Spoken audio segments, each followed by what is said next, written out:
call, we're going to go to Jeremy's on the show. Jerry, sorry, he's on the show. Jeremy. Jerry is on the show. What are you saying, mate? Well, you're trying to write off my name here, Terry, man. I've only started this internet journey, and you're killing me already. But how you guys doing? How's the studio doing, man? Yeah, good, my friend. Good. Obviously, you're happy with the win. Performance was pretty good across most areas. Like, give me your thoughts, mate. I mean, I'm happy. I mean, look, I think echoing what Hussam's just said, the performance across the board from Liverpool was much better on all fronts. So Trent's been, I mean, he hasn't assisted in the Premier League all season. You saw his attacking output this game. Tsimikas was amazing. Matip coming in was a big boost. Obviously, having Fabinho pairing up with Thiago in midfield as well did benefit us. We dominated that game really, but it wasn't in the same kind of manner that we have done in previous years. As obviously KJ was saying, it was very kind of heavy metal football. We still looked very vulnerable.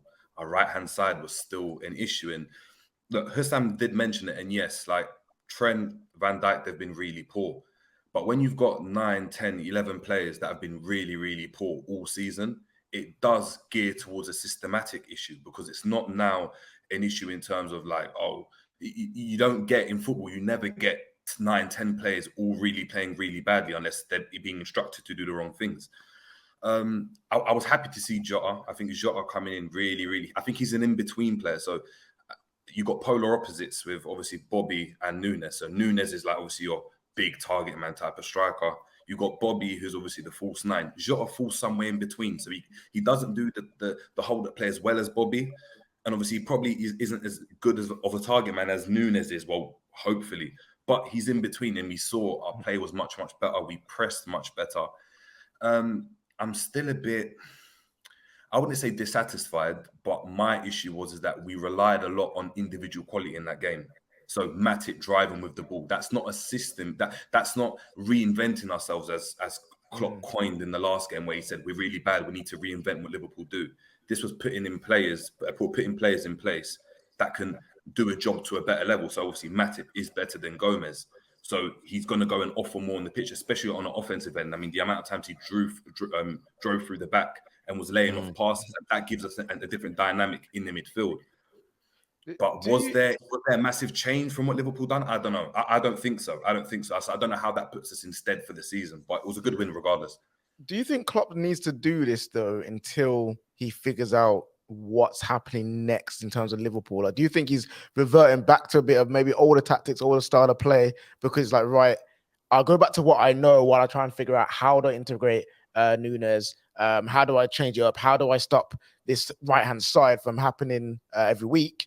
Do you think he's just changing it up to more of an older style just to steady the ship a bit, and then we'll change again?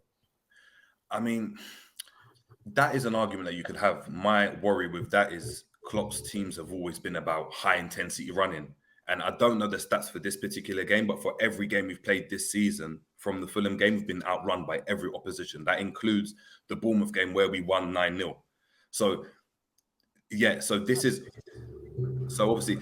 kind of intensity, that's what Klopp relies on. But our players can't do it to the level. I mean, we saw it. How many times did Kudus spin Fabinho in the midfield and catch us on the counter? Usually the midfield back up the forwards with the press. We're not as effective at doing that. I understand we've got players like Elliott coming in, who's not, obviously defense isn't his strong point.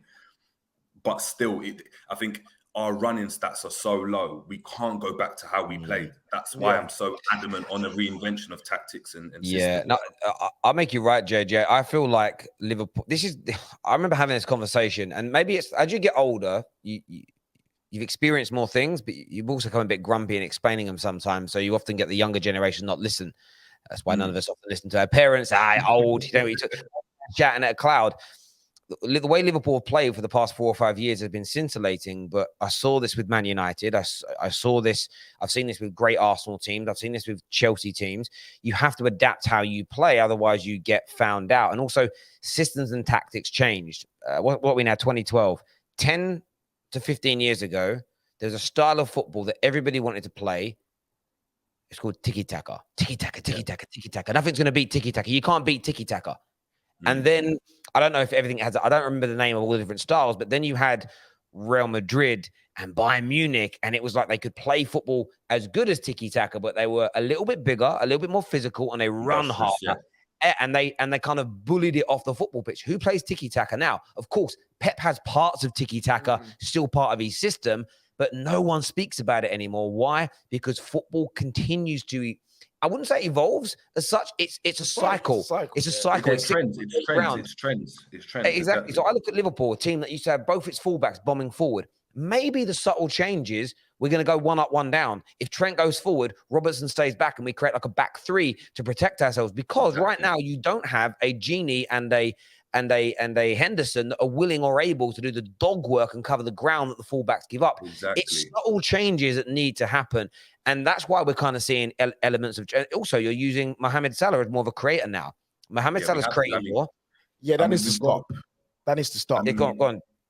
Sorry, Terry. I mean, we've got to use Salah in that kind of in that dynamic. The reason being is because it, as you said, Salah out to in movement is getting red. I mean, it's very predictable. Everyone understands Salah's going to go and try come inside. He's going to make the run from out to in.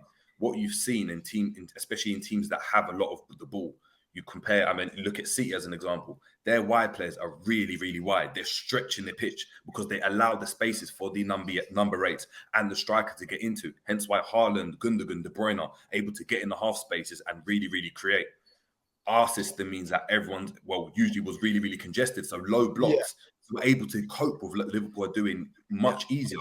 I mean, we saw early on, even in the Community Shield, yes, albeit City didn't obviously have a pre-season, but Salah playing that role meant there was so much more space for Nunes to get into, for Elliott to get into. It means that we're stretching the pitch, but someone's got to do it because Trent doesn't do it, unfortunately. And I don't know why. I personally don't think that's what Salah should be doing. Like, he's a goal scorer. You know what I mean? He can get assists. No, he can. I'm not saying he can't, but he scores goals. Like, just keep doing what he does best. And either move him centrally and then let everyone else do the creative role for him, or you stick to this way of playing, but get the players that can do it in the central areas for him as well. So, I don't like creative Salah. Give me back goal scoring Salah. No, I think that makes a lot of sense. JJ, thank you very much for coming on, mate, and having your say. Really appreciate it, mate, and we'll chat again soon. And listen, Klopp's one of the best managers.